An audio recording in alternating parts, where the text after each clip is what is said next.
اعوذ باللہ من الشیطان الرجیم، بسم اللہ الرحمن الرحیم۔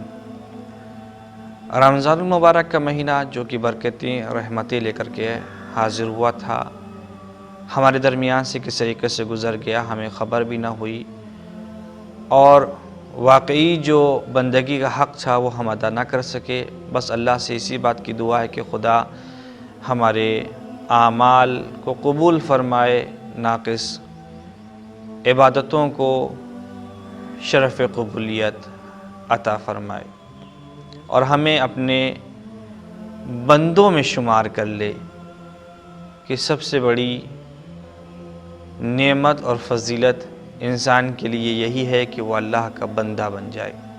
عید سعید الفطر کا چاند نمودار ہو چکا ہے۔ میں آپ سبھی کی خدمت میں عید سعید کے پرمسرت موقع کے اوپر مبارکباد پیش کرتا ہوں، اور اللہ سے اسی بات کا دعا گو ہوں کہ پروردگار ہمیں واقعی وہ خوشی عطا کر کہ جو امام زمان علیہ السلام کے ظہور سے مومنوں کو حاصل ہوگی، یعنی کاش وہ دن آئے کہ جس دن ہم اپنے امام کے ساتھ عید منائیں۔ بہرحال یہ جو عید ہے، یہ عید دوسری عیدوں سے تھوڑا سا الگ ہے کہ پچھلی عیدوں میں ہر انسان خوشحال تھا، بہت کم ہی ایسے افراد تھے کہ جو پریشان حال تھے، مگر اس عید میں جیسے کہ حالات بد سے بدتر ہوتے جا رہے ہیں، اور اچھے لوگوں کے کام رک گئے ہیں، اور اچھے لوگوں کا ذریعہ معاش بند ہو گیا ہے۔ تو لہذا اس عید میں ہم سب کی ذمہ داری یہ بنتی ہے کہ جس کی جہاں تک کہ توانائی ہے ایک دوسرے کا خیال رکھے، اور جس طریقے سے ہم اپنے یہاں عید کا اہتمام کرتے ہیں اسی طریقے سے کوشش یہ کریں کہ دوسروں کے یہاں بھی اسی طریقے سے اہتمام ہو۔ ایسا نہ ہو کہ ہم صرف اپنے بارے میں سوچیں اور دوسرا اس عید کے مزے سے محروم ہو جائے۔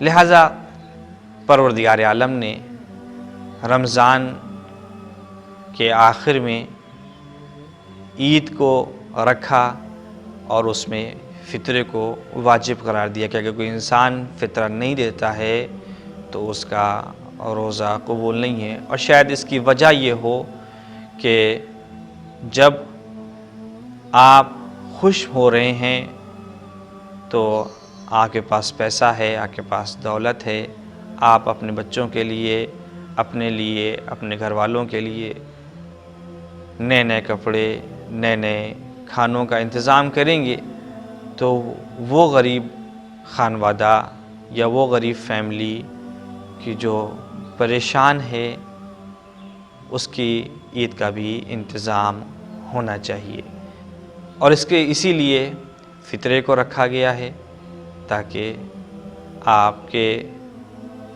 کے اس تعاون سے دوسروں کے گھروں میں بھی خوشیاں آئیں۔ فطرے کے سلسلے میں کچھ باتیں آپ کے سامنے عرض کرنا ہے۔ فطرہ ہر بالغ اور عاقل انسان کے اوپر واجب ہے، بس غلام اور فقیر نہیں ہونا چاہیے۔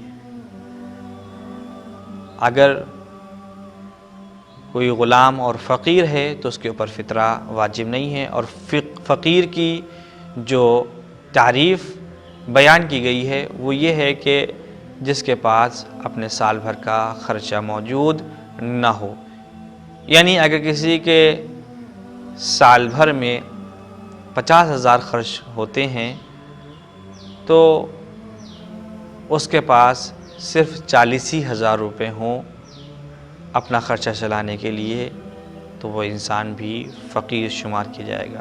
اگر کسی کے پاس 50,000 ہیں تو وہ فقیر شمار نہیں کیا جائے گا۔ یعنی خرچے زیادہ ہیں اور انسان کے پاس پیسہ کم ہے تو یہ انسان فقیر شمار کیا جائے گا۔ تو اس انسان کے اوپر فطرہ واجب نہیں ہے۔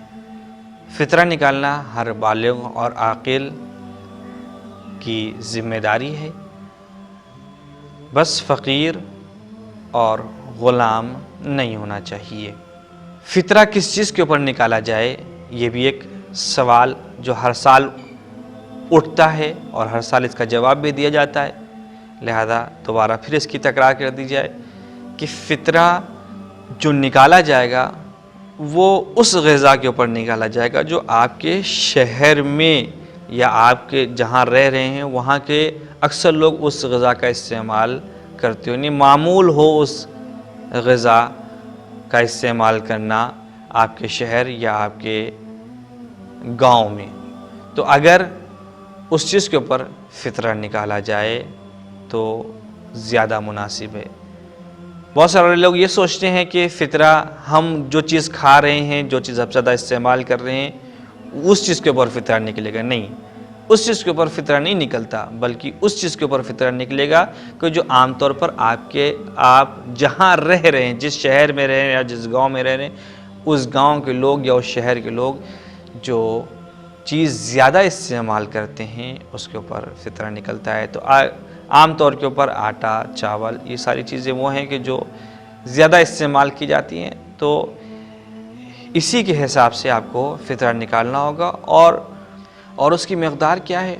مقدار 3 کلو آٹا یا 3 کلو چاول یا جو چیز بھی آپ کے یہاں زیادہ استعمال کی جاتی ہے اس چیز کے اوپر آپ فطرہ نکالیں گے۔ بس 3 کلو کے اوپر فطرہ نکلتا ہے۔ آپ 3 کلو چاہے آپ اناج دے دیجئے، وہ چیز دے دیجئے، یا اس کے مقابل میں اس کے پیسے دے دیجئے۔ اور فطرے کا مصرف کہاں کے اوپر ہو، تو فطرے کے لیے آقا سستانی کا یہ فتویٰ ہے کہ آقا سستانی فرماتے ہیں کہ احتیاط واجب کی بنیاد کے اوپر فطرہ فقیروں اور مسکینوں کو دیا جائے، اور جو یہ اداروں میں اور مدرسوں میں بھیج دیا جاتا ہے یہ نہ بھیجا جائے۔ اگر ادارے اور مدرسے اس کو فقیروں کے اوپر خرچ کر رہے ہیں تو وہاں کے اوپر بھیجنے میں کوئی حرج نہیں ہے، لیکن اگر طالب علموں کے اوپر خرچ کر رہے ہیں تو طالب علم کے اوپر خرچ کرنے کو آقا سستانی صحیح نہیں سمجھتے ہیں۔ ان کا یہ مسئلہ ہے کہ آپ فقیروں یا مسکینوں کو دیں، اور پھر کوشش یہ کریں کہ جہاں آپ رہ رہے ہیں وہاں آس پاس میں پہلے تلاش کریں کہ کوئی فقیر و مسکین تو نہیں ہے۔ اگر وہ نہ ملے تو اہل سنت حضرات کو بھی آپ فطرہ دے سکتے ہیں، بشرط بس کہ وہ ناسبی نہیں ہونا چاہیے۔ ناسبی کسے کہا جاتا ہے؟ ناسبی وہ ہوتا ہے کہ جو اہل بیت علیہم السلام کو گالیاں بکتا ہے۔ اگر وہ اہل بیت علیہم السلام کے ساتھ علی الاعلان بیزاری کا اظہار نہیں کر رہا ہے تو وہ انسان ناسبی نہیں ہے، آپ اسے فطرہ دے سکتے ہیں۔ لیکن اگر علی الاعلان بیزاری کر رہا ہے اور گالیاں دیتا ہے تو ایسا انسان ناسبی ہے اور اس کا آپ فطرہ نہیں دے سکتے ہیں۔ فطرے کے سلسلے میں ایک بات اور آپ کے سامنے عرض کر دوں کہ یہ فطرہ وہ ہے جسے صدقہ واجبہ میں شمار کیا جاتا ہے۔ ہمارے ہاں جو صدقے نکلتے ہیں وہ 2 طرح کے ہوتے ہیں، ایک صدقہ واجبہ ہوتا ہے، ایک صدقہ مستحبہ ہوتا ہے۔ صدقہ واجبہ میں شرط یہ ہے کہ آپ اس بات کا خیال رکھیں کہ غیر سید کو نہیں دے سکتا۔ صدقہ واجبہ سید کے اوپر حرام ہے، یعنی آپ سید کو صدقہ واجبہ نہیں دے سکتے مگر دینے والا غیر سید ہو تب، وگرنہ اگر سید کو صدقہ واجبہ یعنی فطرہ دینا چاہتا ہو تو دے سکتا ہے۔ اگر سید غیر سید کو فطرہ دینا چاہے تو بے شک دے سکتا ہے، سید کو دینا چاہے تو بے شک دے سکتا ہے۔ تو ہمارے یہاں جو صدقہ ہے اس کے سلسلے میں ہماری ایک سوچ بنی ہوئی ہے، وہ سوچ یہ بنی ہے صدقہ سیدوں کے اوپر حرام ہے، جبکہ یہ چیز صدقہ واجبہ میں ہے، صدقہ مستحبہ میں نہیں۔ صدقہ مستحبہ کسے کہتے ہیں؟ صدقہ مستحبہ یعنی وہ صدقہ کہ جو آپ عام طور کے اوپر نکالتے ہیں، جو روزانہ صدقہ نکالا جاتا ہے، یہ صدقہ غیر سید بھی سید کو دے سکتا ہے اور سید کا استعمال کرنے میں کوئی حرج نہیں ہے، لیکن فطرہ غیر سید کا سید کو نہیں دیا جا سکتا۔ اور آخری مسئلہ کہ اگر والدین کا خرچہ بیٹے اٹھا رہے ہوں تو وہاں کے اوپر ہر بیٹے کی ذمہ داری یہ ہے کہ وہ والدین کا فطرہ دے۔ ایسا نہیں ہے کہ کسی ایک نے دے دیا تو بقیہ کے اوپر سے ساقط ہو جائے گا، نہیں، اس نے اگر سب کی جانب سے دے بھی دیا ہو تو بھی سب کے اوپر سے ساقط نہیں ہوتا ہے، سب کی ذمہ داری یہ بنتی ہے کہ وہ فطرہ دیں۔ مثال کے طور پر ایک ماں ہے اور اس کے 4 بیٹے ہیں اور چاروں بیٹے اپنی ماں کے لیے خرچہ بھیجتے ہیں، تو ہر بیٹے کی ذمہ داری یہ ہے کہ وہ اپنی ماں کا فطرہ نکالے۔